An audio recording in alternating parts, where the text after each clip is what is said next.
부처님의 말씀. 무아는 해탈의 문이다. 이 세상에 나라고 부를 만한 고정되고 독립적인 실체는 존재하지 않는다. 우리가 나라고 굳게 믿는 이 몸과 마음, 생각과 감정들은 그저 수많은 조건들이 잠시 모여 만들어낸 일시적인 현상의 묶음일 뿐이다. 마치 여러 가닥의 실이 얽혀 하나의 아름다운 천을 이루지만 그 천 자체에 천이라는 고유한 실체가 없는 것과 같다. 이처럼 나는 텅 비어 있으며 이를 무아라 한다. 나라는 헛된 관념에서 벗어날 때 우리는 모든 집착과 괴로움의 근원에서 풀려나게 된다. 그러므로 무아의 깨달음은 곧 모든 속박으로부터의 자유, 즉 해탈로 들어서는 유일한 문이다. 빛을 좇는 직조공, 마이트레야의 빈 배틀. 먼 옛날 세상의 모든 빛깔이 모여든다는 전설을 가진 도시 바르나의 마이트레야라는 젊은 직조공이 살았다. 그는 단순한 직조공이 아니었다. 사람들은 그를 빛의 직조공이라 불렀다. 그의 손에서 탄생하는 테피스트리, 벽걸이 융단는 실로 짠 그림이 아니라 빛과 그림자를 붙잡아 영혼을 불어넣은 살아있는 풍경과도 같았다. 그가 짠 석양은 방안을 온통 노을빛으로 물들였고 그가 짠 밤하늘의 별들은 실제로 반짝이는 듯한 착각을 불러일으켰다. 마이트레야에게는 아주 단단하고 선명한 나가 있었다. 그 나는 바로 천재 직조공 마이트레야라는 정체성이었다. 그는 아침에 일어나 자신의 길고 섬세한 손가락을 보며 생각했다. 이 손이 바로 나다. 세상의 모든 빛을 다스리는 이 재능이 나의 본질이다. 그는 자신의 작품에 대한 사람들의 찬사를 먹고 살았다. 칭찬은 그의 나를 더욱 견고하고 화려하게 만드는 양식이었고 작은 비판이라도 듣는 날에는 자신의 존재 전체가 부정당하는 듯한 깊은 모멸감에 휩싸였다. 그의 기쁨과 분노, 자부심과 절망은 모두 마이트레야라는 이름의 화려한 테피스트리 위에서 춤을 추었다. 그는 자기 자신을 자신이 짠 테피스트리와 동일시했다. 그의 작품이 완벽할수록 그의 나도 완벽해졌고 작품에 작은 흠이라도 생기면 그의 나에도 지울 수 없는 오점이 남는다고 믿었다. 그는 변화와 불완전함을 혐오했다. 그는 오직 영원히 기억될 완벽한 작품, 즉 영원한 나를 창조하는 것에만 골몰했다. 어느 날 왕국의 위대한 왕이 자신의 통치 50주년을 기념하여 역사에 길이 남을 테피스트리를 제작하라는 명을 내렸다.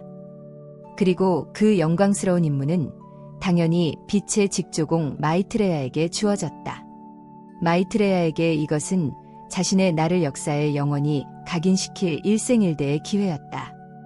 그는 자신의 모든 것을 걸고 필생의 역작을 만들기로 결심했다.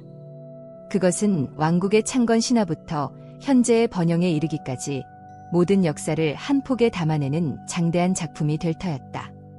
그는 최고의 명주실과 세상에서 가장 희귀하다는 염료들을 구해왔다. 그는 작업실의 문을 걸어 잠그고 몇 달 동안 작품에만 매달렸다. 그의 마음속에는 오직 하나의 생각뿐이었다. 이것은 나의 분신이자 나의 영혼이다. 이 작품이 완성되는 날, 나의 존재는 불멸의 반열에 오를 것이다. 작업이 한창이던 어느 날, 한 늙은 탁발승이 그의 작업실 앞을 지나가다 잠시 걸음을 멈추었다. 문틈으로 새어나오는 현란한 빛깔과 마이트레야의 경이로운 손놀림을 본 노승은 조용히 문을 두드렸다. 신경이 곤두서 있던 마이트레야가 날카롭게 문을 열자 노승은 합장하며 말했다. 젊은이의 솜씨가 실로 놀랍구려. 하지만 한 가지만 기억하시오. 가장 아름다운 테피스트리는 가장 화려한 실로 짜인 것이 아니라 비어있는 배틀 그 자체에 이미 존재하고 있다는 것을. 마이트레야는 노승의 말을 이해할 수 없었다. 그는 미친 늙은이의 잠꼬대 같은 소리라 치부하며 문을 쾅 닫아버렸다. 비어있는 배틀이라니? 텅 빈 것이 어찌 아름다울 수 있단 말인가. 나의 위대함은 바로 이 현란한 실과 완벽한 기술로 이 배틀을 가득 채우는 것에 있거늘. 그는 노승의 말을 머릿속에서 지워버리고 다시 작업에 몰두했다. 그의 나는 너무나 견고해서 다른 어떤 가르침도 비집고 들어올 틈이 없었다. 일부, 나라는 이름의 테피스트리, 그 첫 번째 올이 풀리다. 몇 년의 시간이 흘렀다. 테피스트리는 거의 완성에 가까워지고 있었다. 그것은 인간의 작품이라고는 믿기지 않을 정도로 정교하고 화려했다. 하지만 마이트레야의 몸은 서서히 망가지고 있었다. 밤낮을 가리지 않는 고된 작업과 극도의 긴장감 속에서 그의 건강은 나날이 쇠약해졌다. 결정적인 비극은 어느 비 오는 날 찾아왔다. 그는 지붕에서 새는 물을 막으려다 발을 헛디뎌 작업실 바닥으로 떨어지고 말았다. 며칠 만에 의식을 차렸을 때 그는 끔찍한 사실과 마주해야 했다. 그의 오른손이 예전처럼 자유롭게 움직이지 않았고 그의 눈은 심하게 침침해져 실의 색깔조차 제대로 구분할 수 없게 된 것이다. 빛의 직조공액에서 빛을 다루는 눈과 손을 앗아간 것이다. 마이트레야는 절망했다. 그의 나를 지탱하던 가장 강력한 두 기둥, 즉 그의 손과 눈이 무너져 내린 것이다. 나의 재능이 사라졌다. 이제 나는 무엇으로 나를 증명해야 하는가? 손과 눈이 없는 나는 더 이상 마이트레야가 아니다. 하지만 그는 포기할 수 없었다. 그는 나의 완성이자 분신인 테피스트리를 완성해야만 했다. 그는 떨리는 손으로 바늘을 잡고 침침한 눈을 비벼가며 마지막 작업을 이어갔다. 하지만 그의 손에서 짜이는 부분은 예전의 정교함을 잃고 거칠고 투박했다. 색의 조화는 어색했고 인물들의 표정은 일그러져 보였다. 테피스트리의 마지막 부분은 마치 다른 사람이 만든 것처럼 전체의 완벽한 조화를 깨뜨리는 흉터처럼 남게 되었다. 마침내 왕에게 작품을 바치는 날이 왔다. 마이트레야는 흉터 같은 마지막 부분을 가리기 위해 온갖 애를 썼지만 왕의 날카로운 눈을 속일 수는 없었다. 왕은 처음에는 작품의 웅장함에 감탄했지만 이내 마지막 부분의 조잡함을 발견하고는 얼굴을 굽혔다. 마이트레야, 이게 어찌된 일인가? 그대의 명성에 먹칠을 하는 흠이로다. 짐은 완벽한 작품을 원했지 이런 상처 입은 물건을 원한 것이 아니다. 왕의 질책은 비수처럼 마이트레야의 심장에 박혔다. 그의 작품이 부정당하자 그의 존재 전체가 부정당한 것과 같았다. 나는 실패자야. 나는 더 이상 빛의 직조공이 아니다. 그의 나라는 화려한 테피스트리에서 가장 중요한 올 하나가 툭 하고 끊어지는 순간이었다. 그는 왕궁에서 쫓겨나듯 물러났고 그의 작품은 궁전의 어두운 창고 속에 버려졌다. 2부, 나를 구성하던 모든 것들의 해체. 마을로 돌아온 마이트레야는 폐인이 되었다. 사람들은 더 이상 그를 빛의 직조공이라 부르지 않았다. 한때는 그토록 위대했던 예술가의 몰락을 수군거리며 동정하거나 조롱할 뿐이었다. 그를 떠받들던 명성이라는 실이 풀려나가자 그의 사회적인 나는 형체를 잃고 허공에 흩어졌다. 그는 더 이상 배틀 앞에 앉을 수 없었다. 배틀을 볼 때마다 자신의 무력함과 실패의 기억이 떠올라 고통스러웠기 때문이다. 그는 매일 술에 취해 살았다. 술에 취해 있을 때만 잠시 나의 고통을 잊을 수 있었다. 그러던 어느 날 밤 술에 취해 길을 걷던 그는 자신을 비웃는 젊은 직조공들과 시비가 붙었다. 몸싸움 끝에 그는 머리를 심하게 다쳤고 그 후유증으로 기억을 조금씩 잃기 시작했다. 처음에는 어제 먹은 음식이 무엇인지, 며칠 전에 누굴 만났는지 같은 사소한 것들을 잊었다.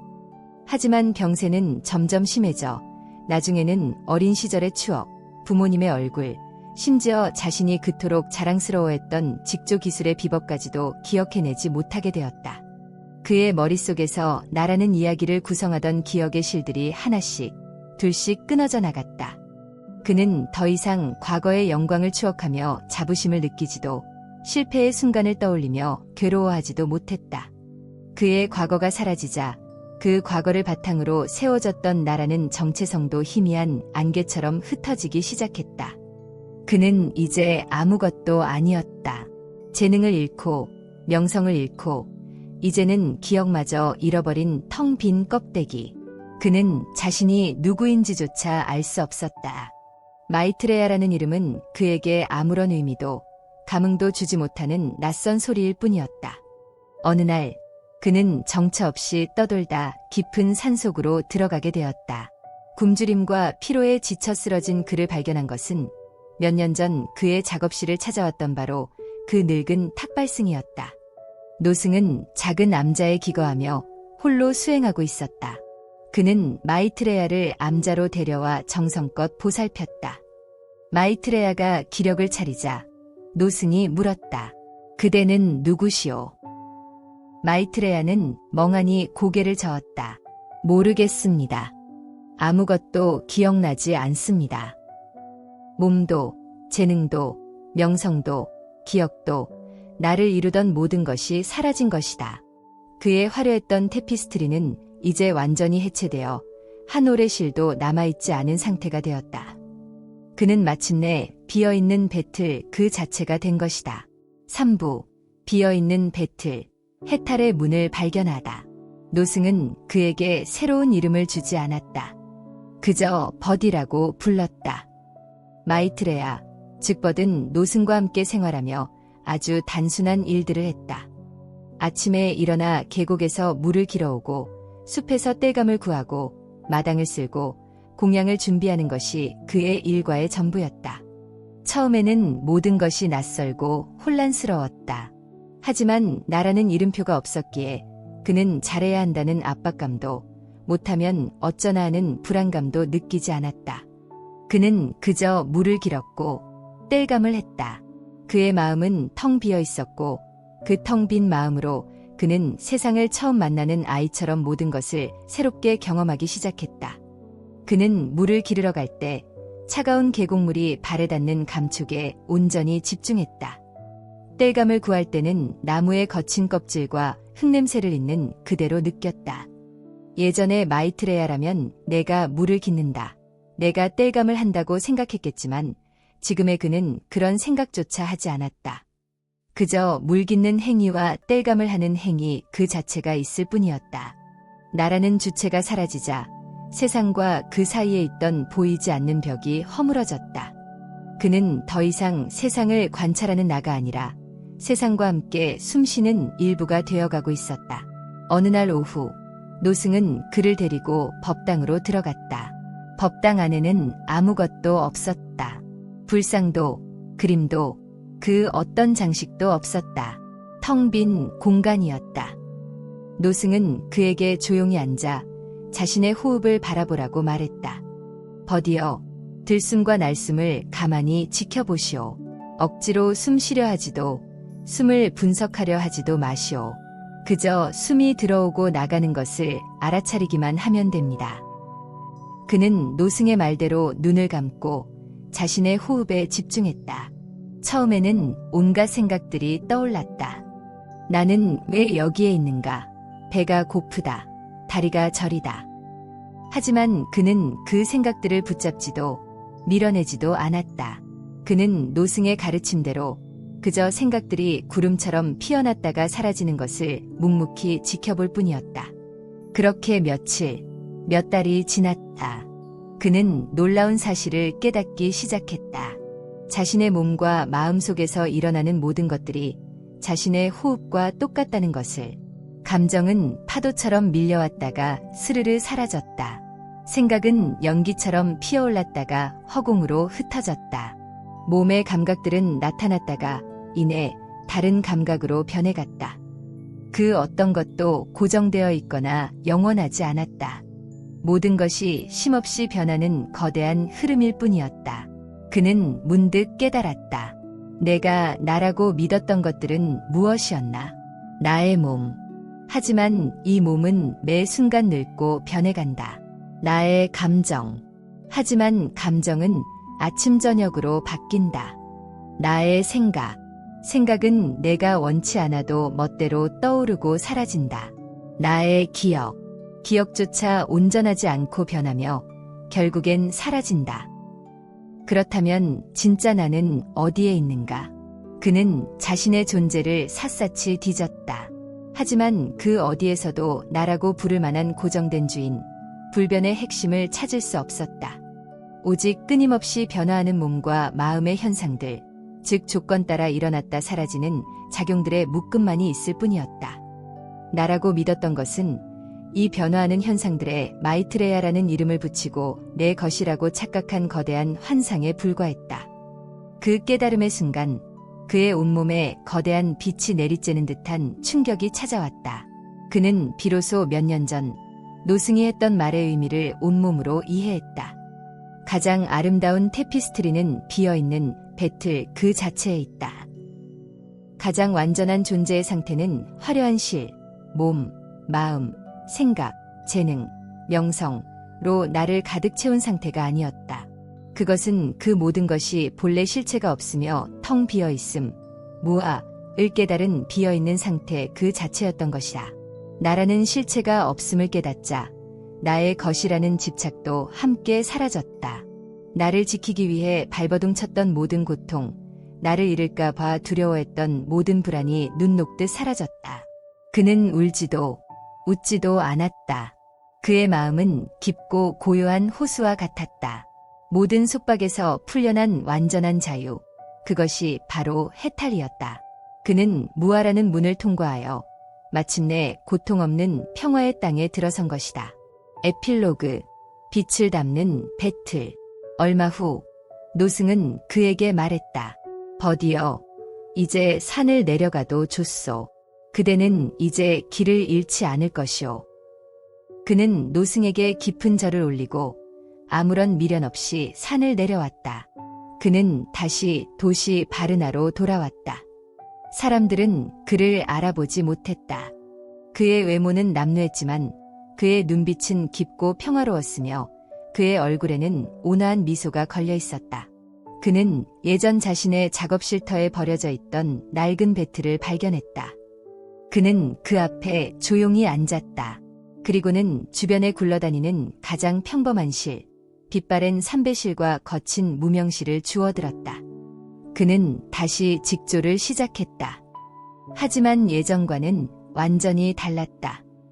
예전에 그는 내가 디자인하고 내가 기술을 부려 나의 작품을 만들었다. 하지만 지금의 그는 나라는 주체 없이 그저 손이 가는 대로 마음이 흐르는 대로 실을 엮을 뿐이었다. 바람이 배틀을 스치면 바람의 무늬를 짰고 햇살이 들어오면 햇살의 빛깔을 짰다. 그의 직조는 더 이상 자신을 증명하려는 행위가 아니라 우주와의 고요한 대화이자 명상 그 자체였다. 그의 손에서 나온 테피스트리는 예전처럼 화려하거나 정교하지 않았다. 투박하고 단순하고 심지어 어떤 부분은 엉성해 보이기도 했다. 하지만 그 작품들에서는 말로 설명할 수 없는 깊은 평화와 생명력이 느껴졌다. 사람들은 그의 테피스트리 앞에서 이상하게도 마음이 차분해지고 위안을 얻는 것을 느꼈다. 어느 날, 한 젊은 직조공이 그에게 물었다. 어르신, 당신은 한때 빛의 직조공 마이트레야였다고 들었습니다. 어찌하여 지금은 이리도 평범한 것들만 짜고 계십니까? 당신의 그 놀라운 재능은 다 어디로 갔습니까? 그는 젊은이를 보며 온화하게 미소 지었다. 나는 마이트레야가 아니오. 나는 그저 비어있는 배틀일 뿐. 재능이란 본래 내 것이 아니었소. 그것은 잠시 나를 거쳐간 바람과 같았지. 진짜 아름다움은 화려한 실에 있는 것이 아니라 모든 것을 담을 수 있는 이 텅 빈 공간에 있다오. 나는 더 이상 빛을 조차 짜지 않소. 그저 내 안의 빈 공간이 저절로 빛을 담아내도록 내버려 둘 뿐이지. 그는 더 이상 빛의 직조공이 아니었다. 그는 빛을 담는 직조공이 되어 있었다. 그는 자신의 삶 전체를 통해 나라는 화려하지만 무거운 테피스트리를 모두 풀어헤우고 텅 빈 배틀이 되었을 때 비로소 세상의 모든 빛과 평화를 담을 수 있다는 위대한 진리를 보여주었다. 그의 비어있는 배틀은 모든 고통받는 영혼들이 지나갈 수 있는 고요한 해탈의 문이 되어 그곳에 영원히 서 있었다. 모든 살아있는 존재들이 평화롭고 행복하기를 기원합니다. 구독과 좋아요는 자비로운 마음의 실천입니다. 감사합니다.